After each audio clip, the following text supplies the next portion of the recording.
ke dalam firman hari yang ke-321. Kita akan membaca dari kitab Kisah Para Rasul 19 sampai 21. Mari kita berdoa. Terima kasih Tuhan buat hari ini. Kami bersyukur kepada Engkau karena kami percaya bahwa firman Tuhan berkuasa mengubahkan kami. Terima kasih, berbicaralah kepada kami dalam nama Tuhan Yesus. Amin. Pasal 19. Ketika Apolos masih di Korintus, Paulus sudah menjelajah daerah-daerah pedalaman dan tiba di Efesus. Di situ didapatinya beberapa orang murid. Katanya kepada mereka, "Sudahkah kamu menerima Roh Kudus ketika kamu menjadi percaya?" Akan tetapi mereka menjawab dia, "Belum, bahkan kami belum pernah mendengar bahwa ada Roh Kudus." Lalu kata Paulus kepada mereka, "Kalau begitu dengan baptisan manakah kamu telah dibaptis?" Jawab mereka, "Dengan baptisan Yohanes." Kata Paulus, baptisan Yohanes adalah pembaptisan orang yang telah bertobat. Dan ia berkata kepada orang banyak bahwa mereka harus percaya kepada Dia yang datang kemudian daripadanya, yaitu Yesus. Ketika mereka mendengar hal itu, mereka memberi diri mereka dibaptis dalam nama Tuhan Yesus. Dan ketika Paulus menumpangkan tangan di atas mereka, turunlah Roh Kudus ke atas mereka, dan mulailah mereka berkata-kata dalam bahasa roh dan bernubuat. Jumlah mereka adalah kira-kira 12 orang. Selama 3 bulan Paulus mengunjungi rumah ibadat di situ dan mengajar dengan berani. Oleh pemberitaannya ia berusaha meyakinkan mereka tentang kerajaan Allah. Tetapi ada beberapa orang yang tegar hatinya. Mereka tidak mau diyakinkan, malahan mengumpat jalan Tuhan di depan orang banyak. Karena itu Paulus meninggalkan mereka dan memisahkan murid-muridnya dari mereka, dan setiap hari berbicara di ruang kuliah Tiranus. Hal ini dilakukannya 2 tahun lamanya, sehingga semua penduduk Asia mendengar firman Tuhan, baik orang Yahudi maupun orang Yunani. Oleh Paulus, Allah mengadakan mujizat-mujizat yang luar biasa. Bahkan orang membawa sapu tangan atau kain yang pernah dipakai oleh Paulus dan meletakkannya atas orang-orang sakit, maka lenyaplah penyakit mereka dan keluarlah roh-roh jahat. Juga beberapa tukang jampi Yahudi yang berjalan keliling di negeri itu mencoba menyebut nama Tuhan Yesus atas mereka yang kerasukan roh jahat dengan berseru katanya, "Aku menyumpahi kamu demi nama Yesus yang diberitakan oleh Paulus." Mereka yang melakukan hal itu ialah 7 orang anak dari seorang imam kepala Yahudi yang bernama Skewa. Tetapi roh jahat itu menjawab, "Yesus aku kenal dan Paulus aku ketahui, tetapi kamu siapakah kamu?" Dan orang yang dirasuk roh jahat itu menerpa mereka dan menggagahi mereka semua dan mengalahkannya, sehingga mereka lari dari rumah orang itu dengan telanjang dan luka-luka. Hal itu diketahui oleh seluruh penduduk Efesus, baik orang Yahudi maupun orang Yunani, maka ketakutanlah mereka semua dan makin masyhurlah nama Tuhan Yesus.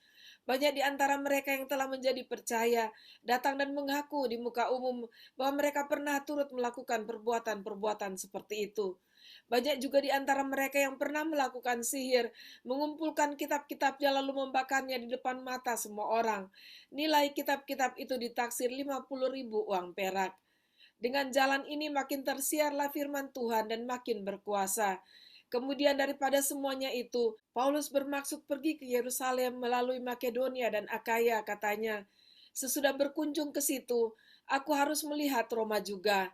Lalu ia menyuruh 2 orang pembantunya, yaitu Timotius dan Erastus, mendahuluinya ke Makedonia.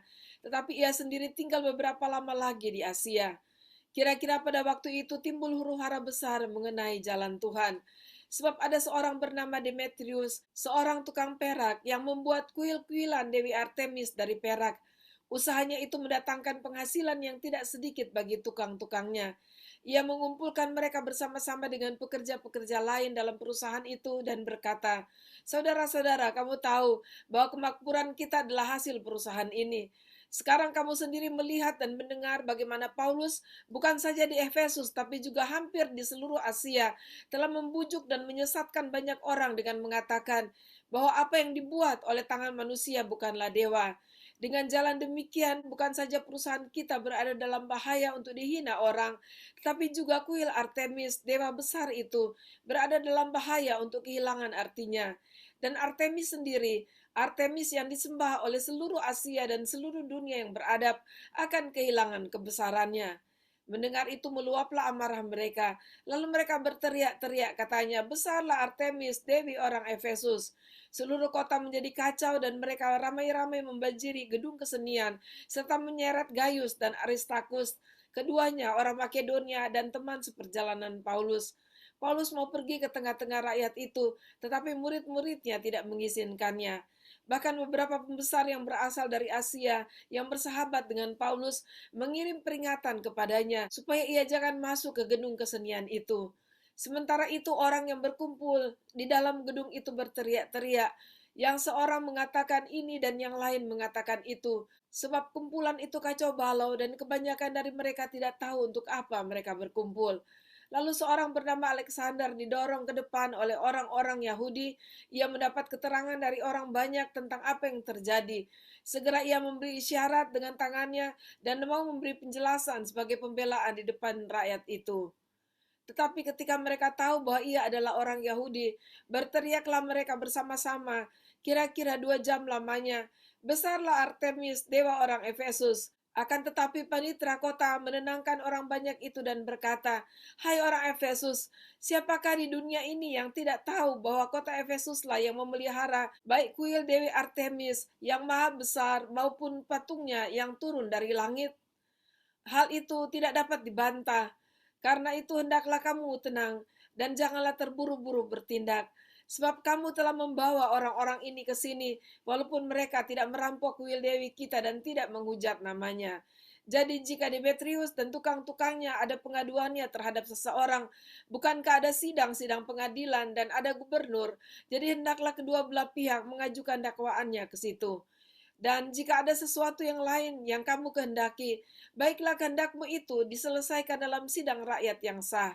Sebab kita berada dalam bahaya akan dituduh bahwa kita menimbulkan huru-hara pada hari ini. Karena tidak ada alasan yang dapat kita kemukakan untuk membenarkan kumpulan yang kacau balau ini. Dan dengan kata-kata itu, ia membubarkan kumpulan rakyat itu. Pasal 20. Setelah reda keributan itu, Paulus memanggil murid-murid dan menguatkan hati mereka. Dan sesudah minta diri, ia berangkat ke Makedonia. Ia menjelajah daerah itu dan dengan banyak nasihat menguatkan hati saudara-saudara di situ. Lalu tibalah ia di tanah Yunani. Sesudah 3 bulan lamanya tinggal di situ, ia hendak berlayar ke Syria.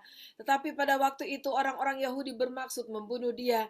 Karena itu ia memutuskan untuk kembali melalui Makedonia. Ia disertai oleh Sopater, anak Pirus dari Berea, dan Aristarkus dan Sekundus, keduanya dari Tesalonika, dan Gaius dari Derbe, dan Timotius, dan 2 orang dari Asia, yaitu Tikhikus dan Trofimus.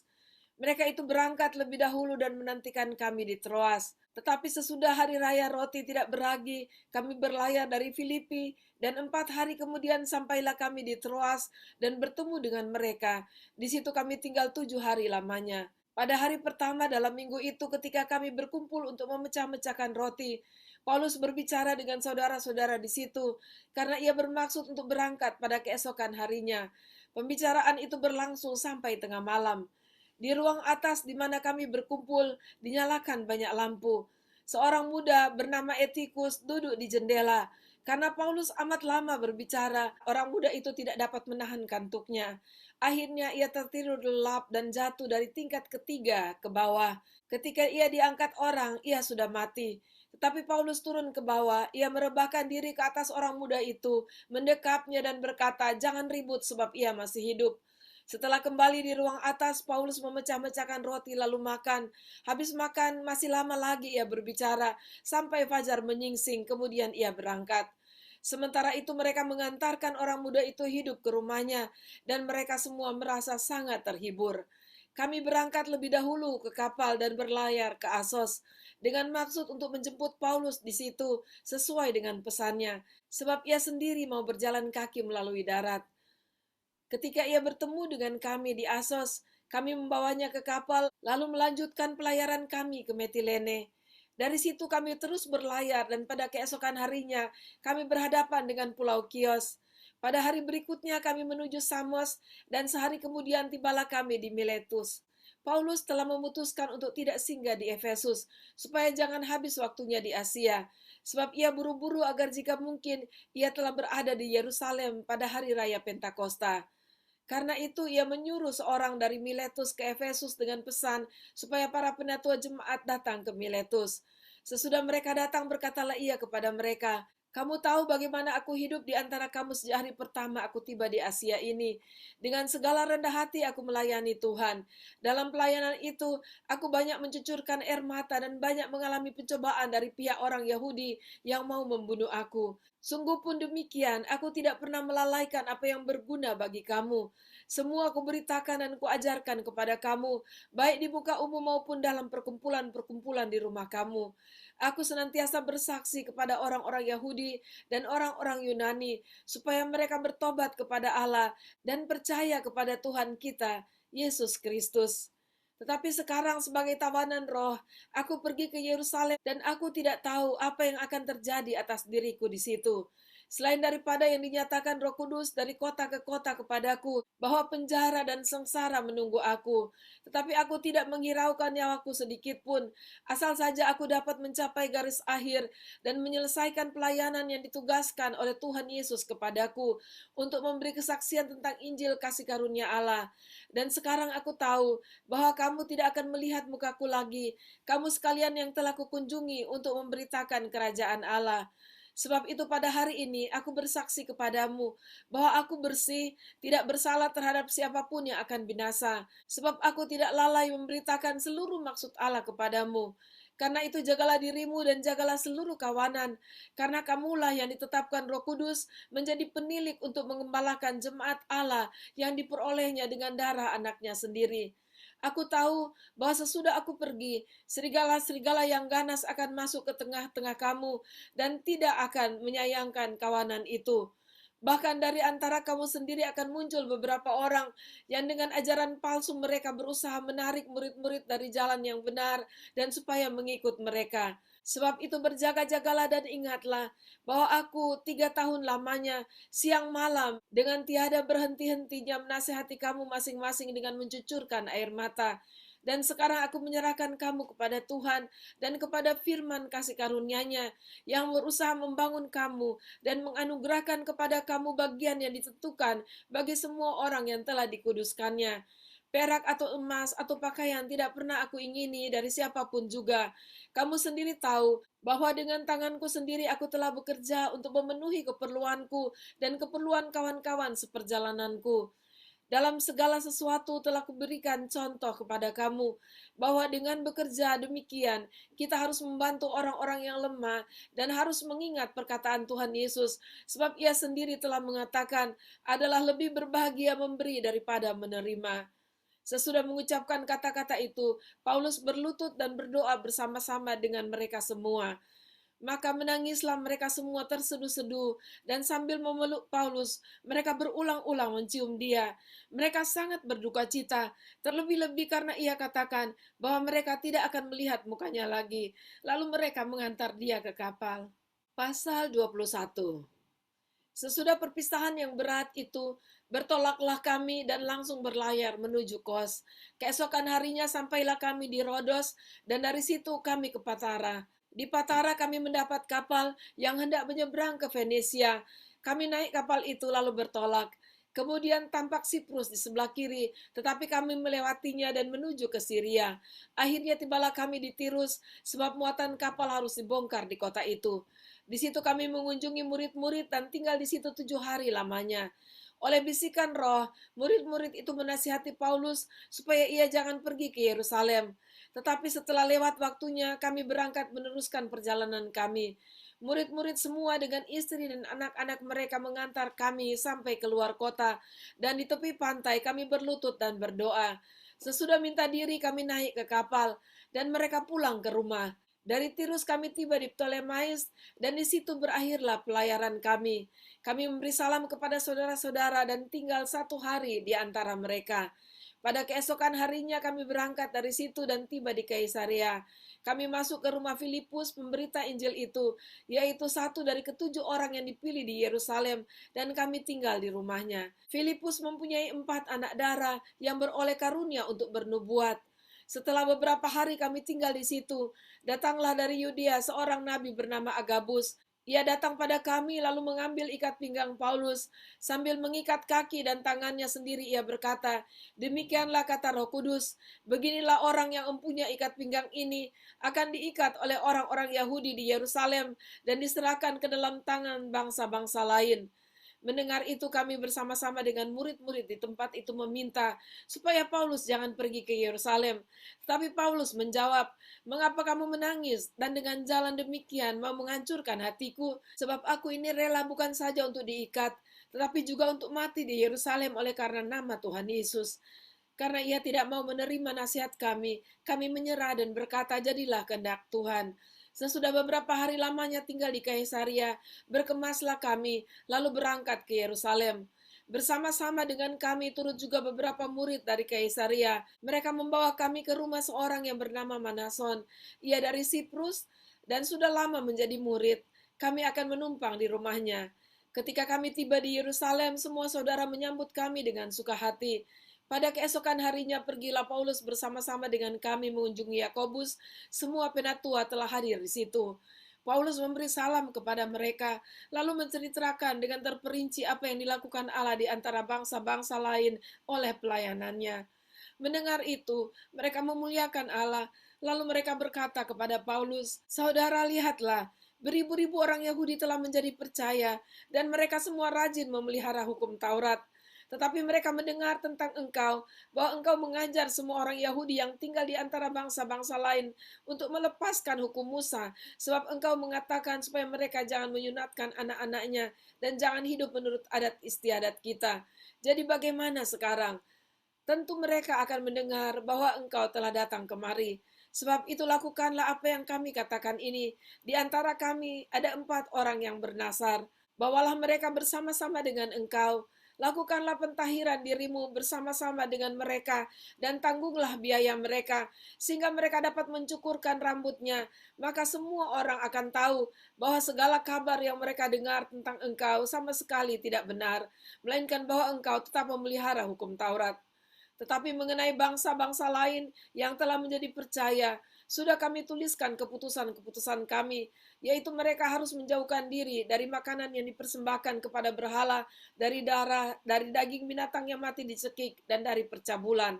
Pada hari berikutnya Paulus membawa orang-orang itu serta dengan dia, dan ia mentahirkan diri bersama-sama dengan mereka, lalu masuk ke bait Allah untuk memberitahukan bila mana pentahiran akan selesai dan persembahan akan dipersembahkan untuk mereka masing-masing. Ketika masa 7 hari itu sudah hampir berakhir, orang-orang Yahudi yang datang dari Asia melihat Paulus di dalam bait Allah, lalu mereka menghasut rakyat untuk menangkap dia sambil berteriak, hai orang-orang Israel, tolong, inilah orang yang di mana-mana mengajar semua orang untuk menentang bangsa kita dan menentang hukum Taurat dan tempat ini. Dan sekarang ia membawa orang-orang Yunani pula ke dalam bait Allah dan menajiskan tempat suci ini.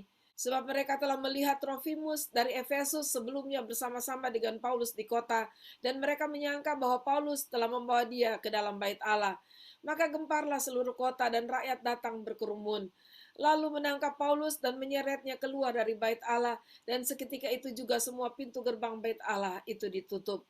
Sementara mereka merencanakan untuk membunuh dia, sampailah kabar kepada kepala pasukan bahwa seluruh Yerusalem gempar. Kepala pasukan itu segera bergerak dengan prajurit-prajurit dan perwira-perwira dan maju mendapatkan orang banyak itu. Ketika mereka melihat dia dan prajurit-prajurit itu, berhentilah mereka memukul Paulus. Kepala pasukan itu mendekati Paulus, menangkapnya dan menyuruh mengikat dia dengan 2 rantai, lalu bertanya siapakah dia dan apakah yang telah diperbuatnya. Tapi dari antara orang banyak itu, ada orang yang meneriakan kepadanya ini, ada pula yang meneriakan itu, dan oleh karena keributan itu, ia tidak dapat mengetahui apakah yang sebenarnya terjadi. Sebab itu ia menyuruh membawa Paulus ke markas. Ketika sampai ke tangga, Paulus terpaksa didukung prajurit-prajurit karena berdesak-desaknya orang banyak yang berbondong-bondong mengikuti dia sambil berteriak, "Enyahkanlah dia!" Ketika Paulus hendak dibawa masuk ke markas, ia berkata kepada kepala pasukan itu, "Bolehkah aku mengatakan sesuatu kepadamu?" Jawabnya, tahukah engkau bahasa Yunani? Jadi engkau bukan orang Mesir itu yang baru-baru ini menimbulkan pemberontakan dan melarikan 4.000 orang pengacau bersenjata ke padang gurun? Paulus menjawab, Aku adalah orang Yahudi dari Tarsus, warga dari kota yang terkenal di Kilikia. Aku minta supaya aku diperbolehkan berbicara kepada orang banyak itu. Sesudah Paulus diperbolehkan oleh kepala pasukan, pergilah ia berdiri di tangga dan memberi isyarat dengan tangannya kepada rakyat itu. Ketika suasana sudah tenang, mulailah ia berbicara kepada mereka dalam bahasa Ibrani, katanya. Demikianlah pembacaan pendengaran firman Tuhan kita pada saat ini. Kita bangga bagaimana Tuhan telah memanggil Paulus yang sebelumnya bernama Saulus, dan bagaimana Tuhan memakainya dengan luar biasa untuk memberitakan Injil secara khusus di Asia Kecil. Dan dari sana Injil boleh tersebar kemana-mana, bahkan sampai kepada kita sekalian. Kita sangat bersyukur kepada Tuhan dan bagaimana kehidupan Paulus sungguh-sungguh didedikasikan untuk pemberitaan Injil. Paulus telah mengambil keputusan untuk sungguh-sungguh hidup sesuai dengan tuntunan Tuhan. Apapun yang akan terjadi dalam kehidupannya, semuanya sudah ada di dalam tangan Tuhan. Dan dia tetap percaya bahwa Tuhan adalah keselamatan kekal bagi hidupnya. Puji Tuhan, mari kita berdoa. Terima kasih Tuhan buat teladan hidup yang kami baca oleh Rasul Paulus, sebagaimana Engkau telah memanggil dia dan memakai dia menjadi alatmu untuk memberitakan Injil dengan sungguh-sungguh berani dan tidak takut apapun ya Tuhan, karena dia percaya akan Engkau dan dia melakukan segala sesuatu atas tuntunan pimpinan Roh Kudus. Dan biarlah kami semua sebagai umat Tuhan saat ini dapat belajar untuk sungguh-sungguh berserah kepada Roh Kudus, untuk hidup sesuai dengan pimpinan Roh Kudus dan dengan berani untuk memberitakan Injil-Mu. Terima kasih Tuhan Yesus, dalam nama-Mu kami berdoa. Amin. Puji Tuhan, sampai jumpa besok. Tuhan Yesus memberkati.